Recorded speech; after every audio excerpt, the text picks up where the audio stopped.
Hi, this is Helen of New Age Power. Today I'm going to talk about the ego, my belief that all this talk about dissolving it and ignoring it and getting rid of it and all that goes on a lot in the New Age movement is actually detrimental to your health. It's detrimental to healing because you're not a whole individual without your ego. You're not a whole person on this planet in human form without your ego.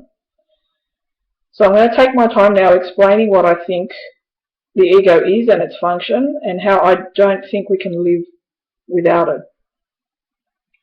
Now, in my opinion, the ego is the servant of the soul.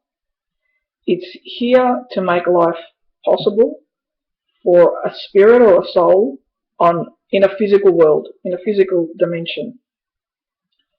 So that would mean that in the very first instance, your ego involves your body. That physical vehicle that allows you to function in a physical world. As if you're just spirit in a physical world, you're just a ghost. So you actually need your body. You need your body to function in this world. To take it one step further, the word itself, ego, is the Greek word for I. And I is that sense of I, me as an individual. It's actually the first letter of the word individual as well. So again, the first thing that makes you an individual in this world is your body, separate from every other individual. Now, the extended aspects of the ego are also the personality and your mind, your rational mind, not your intuition. So those kind of left brain qualities, thinking, logic, intelligence, the intellectual aspects, not the intuitive and all that. That's the soul, the right brain. So the left brain, the personality, and the body constitute the ego. They make life possible for a spiritual being in a physical world. And they also serve to make you who you are as an individual, your identity in a physical world.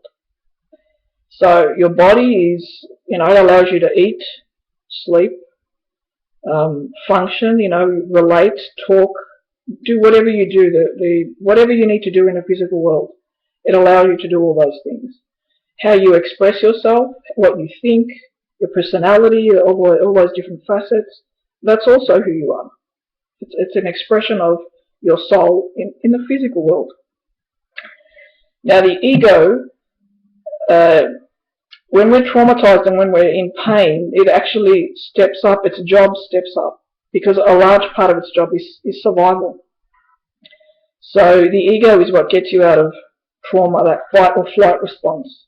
So, your body reacting to either fight, whatever is posing a threat to you, or to run, so you can protect yourself. And sometimes that stuff, especially when you've been through a lot in your life, that can become overblown. So you start to become fearful of things that aren't really a threat to you. And in that respect, that's when the ego oversteps its bounds and is no longer the servant of the soul, but wants to take over and protect you in every situation. And that's where I would say we need to kind of step back and not allow the ego to take over. But you can never get rid of the ego altogether. We need the ego. So, the way to do that is to actually go within, meditate, spend time on your own. Don't listen to other people. Do what you want to do. Don't be focused on the external and approval from others. They're also negative aspects of the ego. Focus on the good aspects and what it's here to do. It's here to assist your life in the physical realms, to make things happen here. You need your body, you need your mind, and you need your personality, what you exude out there. You need all these things to function in the physical world. It's impossible to dissolve the ego unless you want to become some mindless robotic freak that doesn't have an opinion or a personality. And as for getting rid of your body, how can you get rid of your body? Until the day you die, you've got your body. and you need it to function in this world. So, love your ego, embrace it, know that it has a purpose, it has a profound purpose, very important purpose. We couldn't live on the planet without our ego. And as for the negative aspects, diminish them yourself, hold back, turn within, focus on the spiritual aspects, focus on your dreams and your intuition, compassion and love and all those good things. You're never ever going to get rid of all the negative aspects of the ego, but you can diminish them day to day by focusing more on who you really are. I hope this, if you are on the path of dissolving your ego, has maybe made you think about it a little bit, to see that it has a place and we actually do need it to function in this world and to enjoy life on the planet.